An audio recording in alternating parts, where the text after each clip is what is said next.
Well, the question of the day is, how do you want to move to the next level? Wow, very powerful question. So what do you mean by How do level? you move to the next What level? What level are you talking here? Yeah, I would want to also make things clear here, because the level I'm referring to is very individualistic, because everyone is unique. Everyone has got their own lives and a career. So to me, level could be your life that you're in. For example, I was single, then got married, then have kids. I would say that would be different level in life. And as for work, it could be, you are individual contributor, then you move up to the management level. That could be the next level as well. And as for us, right, we are trainers. So what is our next level? I would say what we are doing now is, in fact, in this COVID-19 pandemic situation now, is like we are moving to the next level. It means getting out from your comfort zone. And to me, life is all about continuous learning.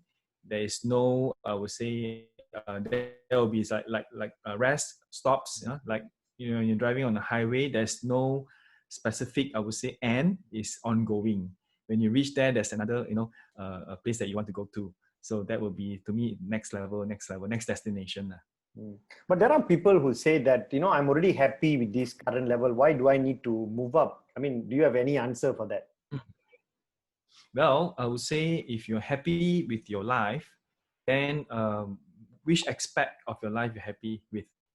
It could be financial. Okay, that's good. That means you are comfortable with your financial, situation.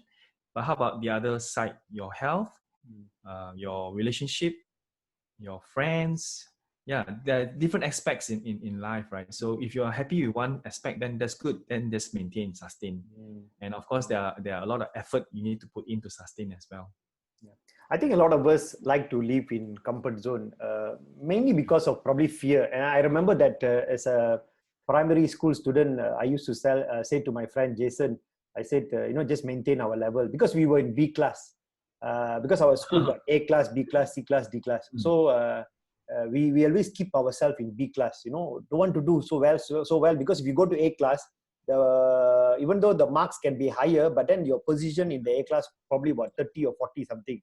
Then you cannot cannot get it out of your parents, you see. But then, so we always finish top 10 in the school. I mean, in the class B class, and then of course go back home and we brag lah. Until the time, what happened was, I think in Form 1, the school did streaming, and then Jason went to 1A1, Form 1A1. I went to 1A2, two different class. So we didn't influence each other. And when the first term exam finished, both of us finished top 6 in the school now.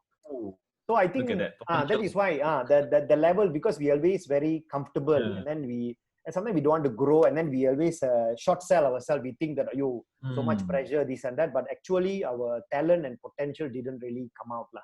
I think that is why. So now, how do we know when to move up to the next level? Because when I play games, like I like to play these computer games, especially FIFA. So different level. Then sometimes I start playing and everything. Then I start winning. So at one stage, I realized that I got too much of these so-called experience points. And then that's is right. Where I realized that, hey, I think it's good for me if I can move up. That's for games. But in life, when is that point where we know that, hey, I think I need to level up? Well, to me, in my opinion, there's a lot of indicators. Life has got some indication as well, like people telling you that, hey, Dion, it's time for you to move. Or in career, you get promotion. Or, sometimes when you have a conversation, you get some feedback from people that, hey, you're good in doing this, Then, like, for example, cooking wise, right? If I keep cooking the same dish, and then I get good at that particular dish, and then it's time for me to experiment different recipes, like during this lockdown, there's a lot of experimentation going on, and that's me getting out from comfort zone. I used to tell people that I don't like baking, but today I bake. I bake muffins, I bake bread. That is one of the indicators, and like you said, experience.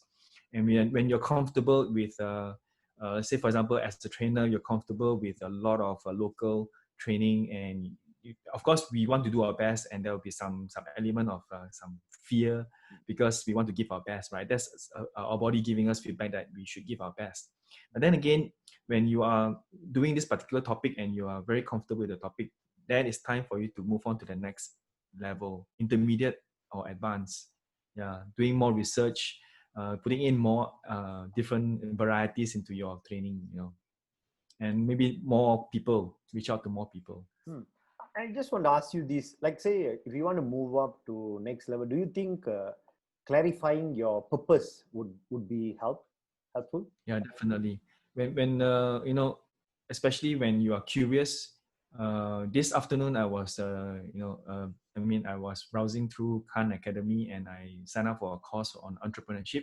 Okay. And this Sal Khan was doing an interview with Elon Musk.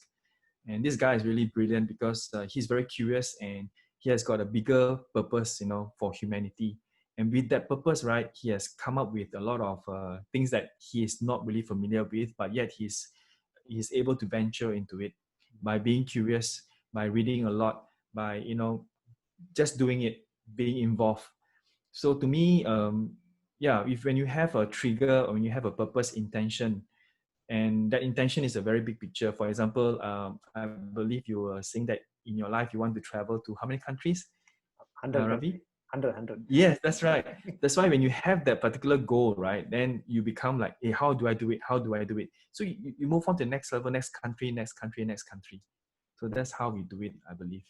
Very interesting. I think clarity of purpose. See, at the end of the day, Yeah. I mean, I also always mention, how do you want all these things to end? How do you want it to end? What kind of outcome Yeah. you're looking for? I mean, as long Right. as we are happy wherever we are, then it's fine. But I think the issue always is that we like to compare with others. But I think the challenge would be always, like what I always say, like, your greatest competition is the person you can see in the mirror. You, nobody else. Don't worry about the other people. So I think Yes. in that aspect, there's this terminology called learn, unlearn, relearn. What do you think about it? Do you think it can actually help in terms of leveling up? Yeah, definitely. To me, as a individual, when you are humble enough, then you tend to want to be learning more, right? So in order for you to learn more, for example, there's a story about the mentor and the student. Mm-hmm. And the student is actually a kind of like arrogant student, and then went to this master and asking the master, I want to learn from you. Then the master took up the cup, right, and then start pouring water into the cup. And then as the water fills up the cup, the water was overflowing from the cup. And then the student said to the master, the cup is overflowing. you know why you don't stop? You need to stop pouring water into the cup. And the master said, exactly, what you need to do now is you need to empty the cup before you can fill in the cup, right? So to me, that is the concept of unlearning and then relearning as well. Because whatever we know, for example, when we read books, there's a lot of books that we sometimes we have finished one book, right? But then the time when you read the book, you have a certain level of thinking. But when you take the book after about 5 years, reading back the same book, you may get different points and different learning from the books, because our thinking has matured or move on to the next level. So to me, it's process of unlearning, relearning, and continuous learning. Okay, so wonderful. I think Yeah. that's a very good point you just mentioned. I think so. How do we actually move up? This aspect is very important. I think that's why Alvin Toffler have mentioned in the 21st century, the illiterate is not the one who can read or write, but actually those who are not willing to learn, unlearn, or relearn. So I think with that, Precisely. thank you very much for sharing, Dion. And see you next time. Yeah. Right. Welcome. Thank you. Awesome.